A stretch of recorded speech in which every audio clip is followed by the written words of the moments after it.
Sahabat Rasulullah SAW yang bernama Sa'ban, yang dulu sudah saya ceritakan juga.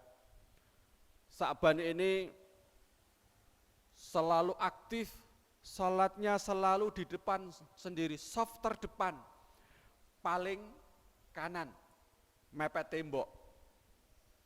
Kalau kita insya Allah kadang-kadang kalau mepet paling utara niku, kalau sholat ada beberapa jamaah kita yang sering sholat di situ.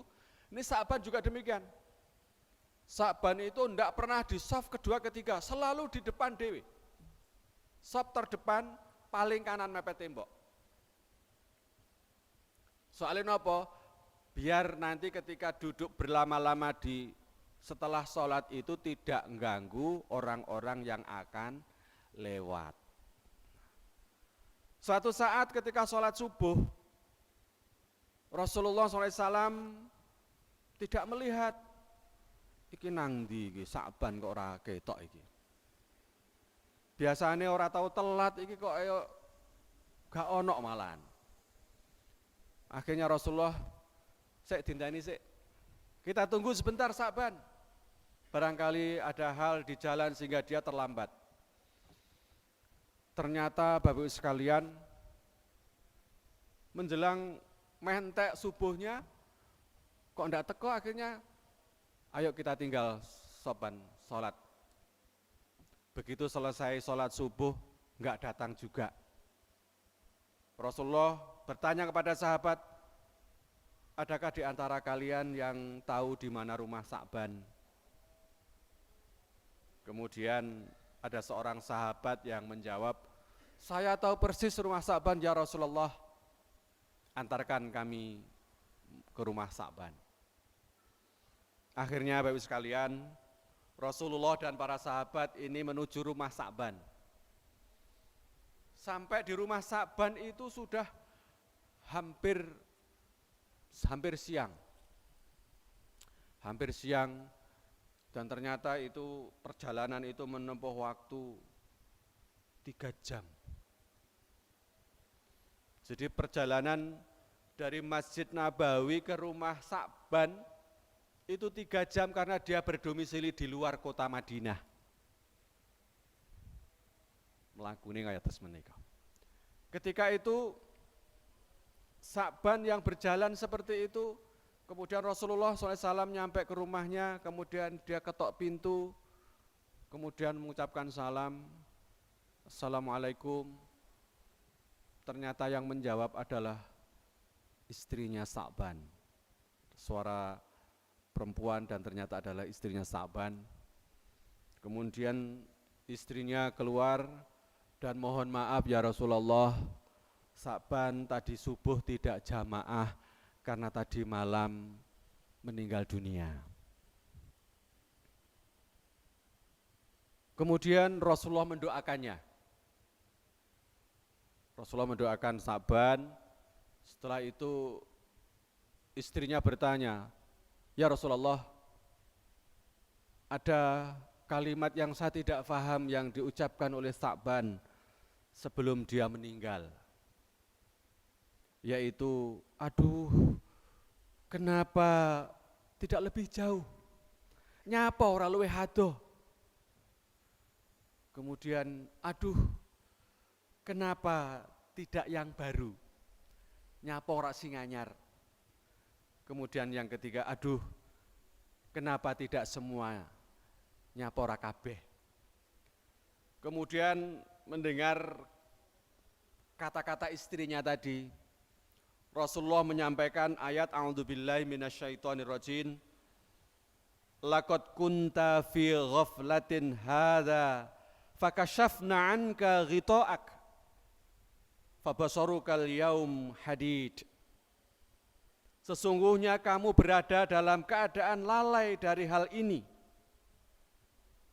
maka kami singkapkan padamu hijab yang menutupi matamu, maka penglihatanmu pada hari itu amat tajam.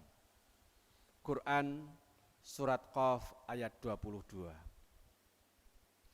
Bapak sekalian, Rasulullah mengucapkan ini, membacakan ayat ini Ternyata apa?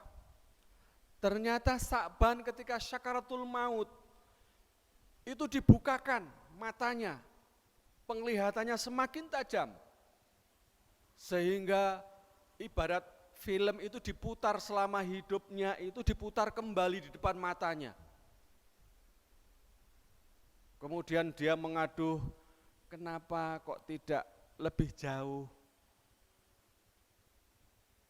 Bapak sekalian, ternyata perjalanan Sa'ban dari rumahnya ke masjid selama 3 jam perjalanan tadi, Allah perlihatkan ini loh, swarga sing mbok dapatkan, swarga yang akan kamu terima, surga yang akan kamu terima dari hasil kamu, perjalanan kamu ke masjid yang selama 3 jam itu.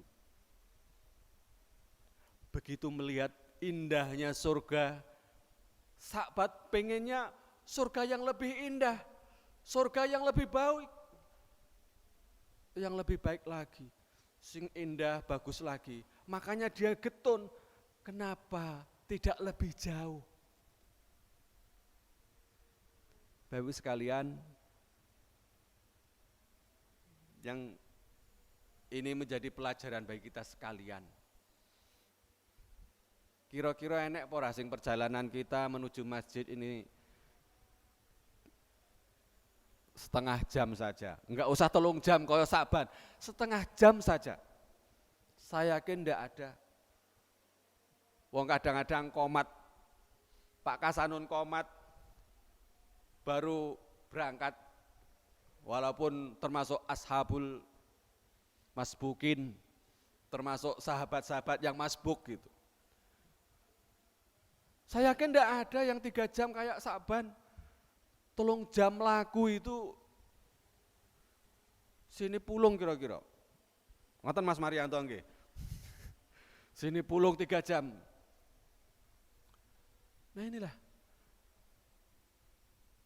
Kenapa kita tidak meniru Sa'ban? 3 jam perjalanan itu pun masih kenapa kurang jauh? Nyapa ora luwih adoh neh. Karena begitu tahu, begitu melihat bagaimana surga ditampakkan ketika. Nah ini. Kemudian yang kedua sekalian, aduh kenapa tidak yang baru? Ternyata ditampakkan ketika syakaratul maut tadi, Sa'ban melihat suatu saat ketika dia akan ke masjid, dia buka pintu, melangkah, dia pakai baju yang bagus, sing wangi, kok ademen dia balik. Ternyata udaranya dingin, dia balik ke rumah ngelebet, lajeng mengambil bajunya yang sing rada elek dingge dobelan ben aja kademen.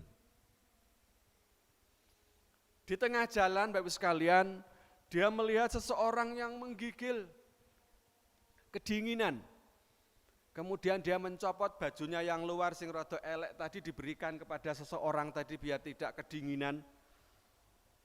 Kemudian diajaknya ke masjid. Ternyata Bapak sekalian, begitu sakaratul maut tadi dinampakkan di depan matanya, surga yang akan didapatkan oleh Sa'ban dengan memberikan pakaian bekas yang dia pakai tadi. Lagi klambi bekasnya kaya ngono, endahe swarga ndah nion nek anyar.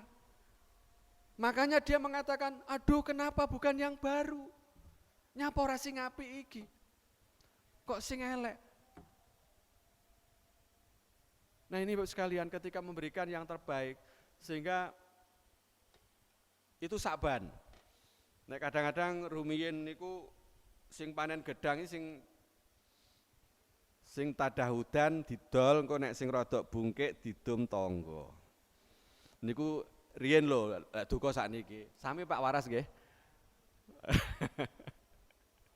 Nah seperti itu. Sing tadahudan biasanya kan apik-apik. Tapi sing ngisor-ngisor niku kadang-kadang sing bungkik, sing kedisian codot dan sebagainya. Sa'ban tidak. Sa'ban merasa menyesal, getun Sa'bannya ora sing apik. Kemudian yang kedua, yang ketiga Bapak sekalian, aduh nyapa ora kabeh. Ternyata pernah ditunjukkan dalam Sakatul Maut tadi bagaimana perjalanan hidup Sa'ban ketika ada seorang pengemis yang meminta, yang kelaparan, yang sudah beberapa hari tidak makan. Waktu itu Sa'ban akan makan roti Arab ageng-ageng. Nah ketika itu dibagi dua, didom dadi loro, parweding. Nah ketika apa yang dilakukan Sa'ban tadi terlihat